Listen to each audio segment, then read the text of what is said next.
বন্ধুরা, সোমবার দিনের বাজার কেমন হবে এই টেকনিক্যাল আনসার যদি খুঁজতে যান তাহলে রেঞ্জ বাউন্ড টাইপের সিচুয়েশন হবে।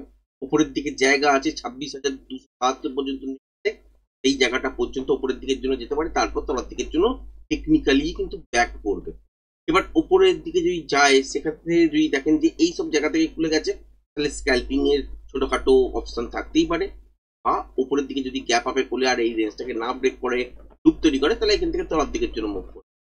ব্যাঙ্ক নিফটির তো তাই সেম সিচুয়েশন হয়ে আছে যে এখান থেকে উপরের দিকের জন্য তো যেতে পারে, কতটা যেতে পারে ঠিক এই জায়গাটা থেকে, যেটা হচ্ছে 59,850 থেকে উপরের দিকে 59,980 এই পর্যন্ত জায়গা আছে। এরপর তলার দিকের জন্য মুভও করতে পারে, একটু বেশি বড় মুভমেন্ট হবে না, সুতরাং রেঞ্জ বাউন্ড টাইপেরই কিন্তু সিচুয়েশন দেখবে। তবে উপরের দিকে যাওয়ার থেকে তলার দিকের জন্য সেলিং প্রেসারটা কিন্তু বেশি দেখতে পারে। এর সঙ্গে সঙ্গে যারা 2 দিন 3 দিন ধরে খবর দেখছেন, বাজারের মধ্যে দুটো কিন্তু নিউজ ফ্লোট করছে। একটা হচ্ছে ইন্ডিগো ফ্লাইট ক্যান্সেল, আর দ্বিতীয় খবরটা হচ্ছে লাদেনের পুতিন ভারতে এসেছিলেন, কিছু কিছু ডিল হয়েছে। এবার যদি ডিলের কথা দেখেন, মিডিয়াতে কিন্তু খুব বেশি কিছু চর্চা নেই। প্রেস কনফারেন্সও ইন্ডিয়ান গভর্নমেন্টের তরফ থেকে মোদিজি করেছেন, তারপরেও কিন্তু দেখতে পেয়েছেন যে সেখানে নর্মাল সাধারণ ভাবে একটা মিলিটারি ডিল হয়েছে, যার ফলে ভারতীয় সেনা রাশিয়ার বিভিন্ন বেসে বলুন বা রাশিয়াতে বলুন জয়েন্ট কোনো রকম অপারেশন বলুন বা ওখানে প্র্যাকটিস বলুন যেটা করতে পারবে। ইন্ডিয়ার মধ্যেও কিন্তু রাশিয়ান সেনা অবাধে আসতে পারবে, ভিসা ফ্রি হতে পারে, রেট বাড়তে পারে। নর্মালি ওই খাদ্য এখান থেকে ওখানে পাঠানো, আর ওখান থেকে এখানে কিছু কয়লা এই রকম জাতীয় জিনিস ভারতের মধ্যে আসা, এছাড়া কিন্তু খুব বিশেষ কিছু কিছু চর্চা হচ্ছে না। এর ব্যাকডোরটা যদি খেয়াল করে দেখেন তাহলে এখানে দেখতে পাবেন যে 80 জনের টিম কিন্তু এসেছিল, তার মধ্যে রোজ স্ন্যাপেরও টিম এসেছিল যে অয়েল সাপ্লাই করে, যেটা হচ্ছে এসইউ 57 যে ফাইটার জেট করে তার মালিকও কিন্তু ভারতের মধ্যে এসেছিল। এবং এইরকম বিভিন্ন সার্কেল করে কিন্তু বড় বড় সিইও বা কোম্পানির মালিক তারা কিন্তু ভারতে এসেছিলেন এর হাত ধরে। এইরকম যে বড় একটা যে ক্যাবিনেট দেখছেন, বা রাশিয়ার যে পুরো ক্যাবিনেট মিনিস্টার তারাই কিন্তু পুরো চলে এসেছিলেন, এবং যত বড় বিজনেসম্যান আছে তাদেরকে নিয়ে এসেছিলেন।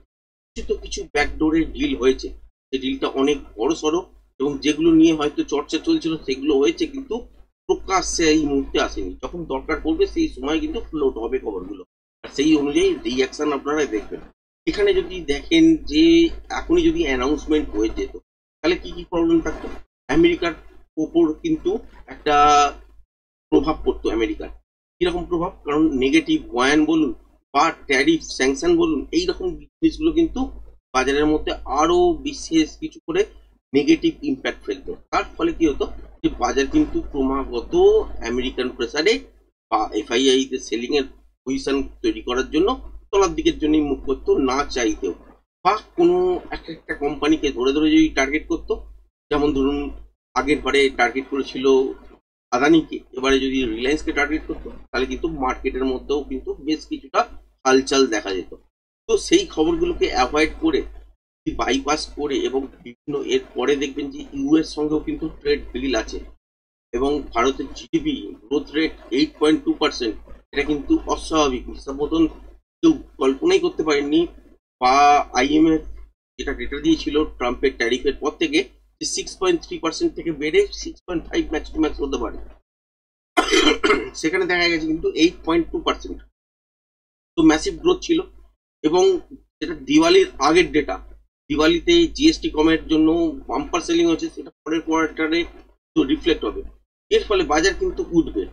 এবার যেটা আপনার সাথে গত 2 দিন আগে আমরা আলোচনা করেছিলাম যে ডিল হবে, যে জয়েন্ট স্টেটমেন্ট আসবে, তারপরে দেখবেন যে বাজারের মধ্যে হয়তো একটা বাউন্স এলো, আবার ট্রাম্পের তরফ থেকে কোনো একটা নেগেটিভ ইম্প্যাক্ট ফেলার চেষ্টা করলো, ট্যারিফই বলুন বা স্যাংশন বলুন, বা ওদের ওখানে আরো একটা নিয়ম আছে, কাটসা আইন আছে, যার ফলে রাশিয়ার থেকে কোনো মানে যুদ্ধ জাহাজ বলুন বা অয়েল বলুন এরকম পারচেস করলে সেখানে কিন্তু ওই কাটসা আইন কিন্তু লাগিয়ে দিতে পারে, যার ফলে কি হতে পারে যে ট্রেড কিন্তু বিভিন্ন দেশের সঙ্গে ব্যান হয়ে যাবে, কোনো দেশ আমাদের সঙ্গে করবেও না, আর আমরাও করতে যেতে পারবো না। এইসব অনেকগুলো সিস্টেম আছে, সেগুলোকে কিন্তু বাইপাস করেই চলার চেষ্টা কিন্তু হয়েছে। এবার যদি দেখেন এই ট্রেড ডিলটার ফলে এফেক্ট কিরম ভাবে পড়বে, আস্তে আস্তে পড়বে। অলরেডি তো দেখেইছেন 26,300 পার করেছে, তলার দিকের জন্য মুভ করেছে, দাঁড়াতে পারছে না, কিন্তু তারপরেও কিন্তু বলবেন যে এখান থেকে আলটিমেট কিন্তু পড়েছে কতটুকু, সামান্য কিছু, এটা তাও ইন্টারডে প্যাটার্ন অনুযায়ী। এরপরেও দেখবেন পড়বে, এরপরেও কিন্তু পড়বে, এখান থেকে যে উপরের দিকে যাচ্ছে 277-এর কাছাকাছি থেকে তলার দিকে যাচ্ছে, তাহলে এখানে কিন্তু নর্মাল মার্কেটের সেন্টিমেন্ট কি তৈরি করবে লোকে, যে আলটিমেট এখান থেকে বাজার তলার দিকে যাচ্ছে, তার মানে রুশ আর ইন্ডিয়ার মধ্যে যে ডিলটা হয়েছে সেটা কিন্তু খুব ভালোভাবে হয়নি, আলটিমেট এই গল্পটা কিন্তু নয়। তারপরেই দেখবেন যে আবার একটা বুলিশ প্যাটার্ন তৈরি করবে, তো এই লেভেলটাকে ব্রেক করে দিয়ে উপরের দিকে চলবে, বা যদি একটা রেঞ্জ কোন রকম কনক্লুশন না পায় বাজার, তাহলে কিন্তু একটা রেঞ্জ তৈরি করবে, তার মধ্যেই আবার কিন্তু জিগজ্যাগ জিগজ্যাগ করতে শুরু করে দেবে। এই হচ্ছে সিস্টেম। এবার এখানে আমরা কি দেখতে পাচ্ছি, সোমবার দিনের জন্য, সোমবার দিনের জন্য আমরা দেখতে পাচ্ছি যে বাজার এখান থেকে তলার দিকের জন্য আসতেই পারে। কখন আসবে, যদি দেখি যে আর 26,200 এই যে জায়গাটা উপরের দিকের জন্য দেখছেন, এটাকে আর ব্রেক করলো না, এবং সেক্ষেত্রে দেখতে পাচ্ছি যে এই সুইংটা ব্রেক করে দিল, যেটা হচ্ছে 26,120, এই জায়গাটা ব্রেক করে দিল, তাহলে এখান থেকে কিন্তু তলার দিকের জন্য মুভ করবে। আলটিমেট কিন্তু প্যাটার্ন অনুযায়ী মাপ উপরের দিকের জন্য। আটকাতা কোথায় আপনার সাথে বহুবার শেয়ার করেছি, 26,175, 76 থেকে 80, এইটা হচ্ছে একটা জোন। এইটা যদি ব্রেক করে দেয় তাহলে কিন্তু বাজার উপরের দিকের জন্যই চলবে। তাহলে এবার আমরা এখান থেকে কিন্তু আপসাইডের দিকের জন্যই দেখছি, যেহেতু প্যাটার্নটা এখান থেকে বিয়ারিশ তৈরি করেছে, সেই তার মাপ প্রজেকশন লেভেলের মাপ এত দূর আসছে, তো বাজার এখান অব্দি হয়তো যাবে, তারপর এখান থেকে কিন্তু তলার দিকের জন্য মুভ করবে। লাইভ হাই এই মুহূর্তে হয়তো দেখতে পাবেন না, তারপর দেখতে পাবেন যে দুদিন একদিন ধরে হয়তো তলার দিকের জন্য নেগেটিভ, এখানেও বাজার প্যাটার্ন তৈরি করবে, তারপরে কিন্তু একটা মুভমেন্ট আসবে, তো সেই মুভমেন্টটাকে আবার আপসাইডের দিকের জন্য হবে। তো এইরকম টাইপেরই কিন্তু সিচুয়েশন তৈরি হয় বাজারের মধ্যে, এগুলোকে বুঝতে হবে।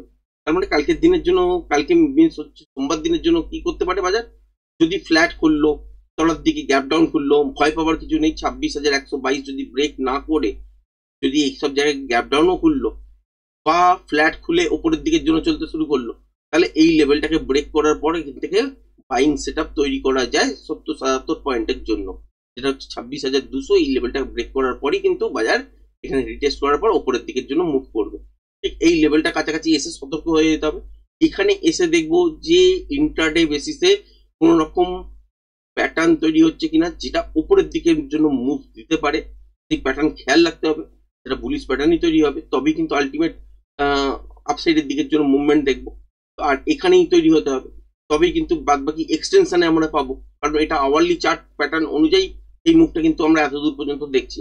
এরপর 5 মিনিটের টাইম ফ্রেম অনুযায়ী যদি এক্সটেনশন চায়, তাহলে সেক্ষেত্রে এই সব জায়গায় তৈরি হবে, সেই অনুযায়ী উপরের দিকের জন্য কিছুটা মুভ পেতে পারি, এছাড়া কিন্তু বিশেষ কিছু মুভমেন্ট হবে না। এবার কালকে যে সোমবার যেহেতু আপনারা দেখবেন রেঞ্জ বাউন্ড, সুতরাং এই লেভেলটাকে ব্রেক করলে এই এত দূর পর্যন্ত যেতেই পারে। তারপর এখানে যদি দেখেন 26,277 কাছাকাছি থেকে কোন রকম রিভার্সাল প্যাটার্ন তৈরি হয়, তাহলে এখান থেকে তলার দিকের জন্যই পর্যায়ে পড়বে।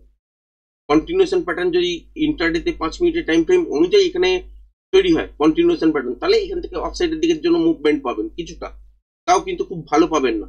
আর যদি রিভার্সাল প্যাটার্ন তৈরি হয়, এখান থেকে তলার দিকের জন্য মুভ করতে শুরু এবং এখানে দেখতে হবে সেই সময় যে বাজারের মধ্যে রিভার্সাল প্যাটার্ন তৈরি করার পর যে মুভমেন্ট আমরা দেখব, এটা কিন্তু একটু বেটার দেখতে পারি।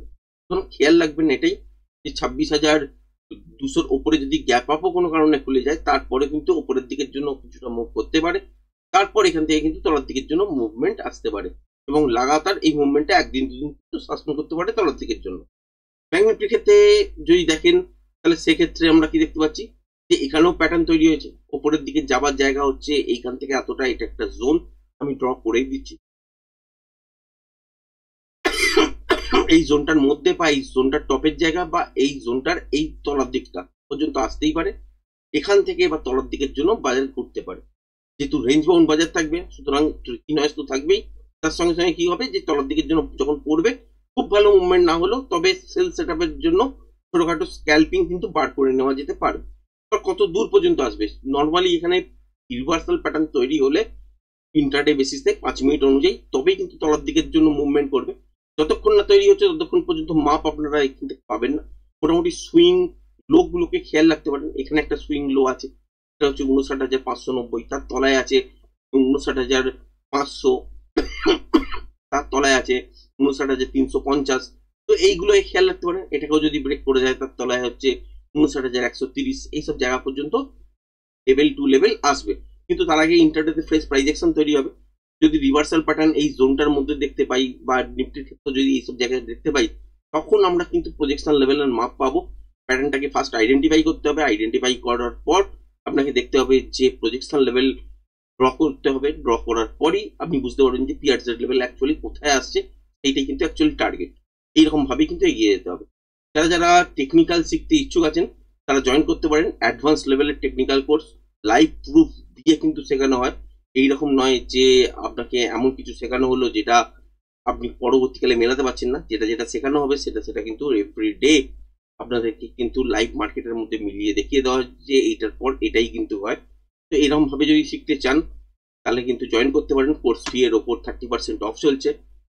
তো যারা যারা সত্যি শিখতে ইচ্ছুক আছেন তারা যোগাযোগ করতে পারেন। নিচে ডেসক্রিপশন বক্সের মধ্যে লিঙ্ক দিয়ে দেওয়া আছে।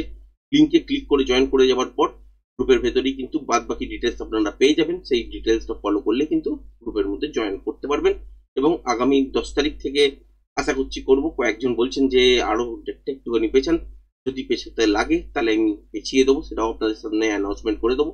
যারা যারা সত্যি শিখতে ইচ্ছুক আছেন তারা যোগাযোগ করতে পারেন। আর এই অফারটি প্রথম 15 জনের জন্যই। যারা যারা কোর্স ফি জমা করে রেজিস্ট্রেশন করবেন তারাই কিন্তু এটা অ্যাভেল করতে পারবেন। তো আজকের ভিডিওটা এই পর্যন্তই রাখছি। ধন্যবাদ।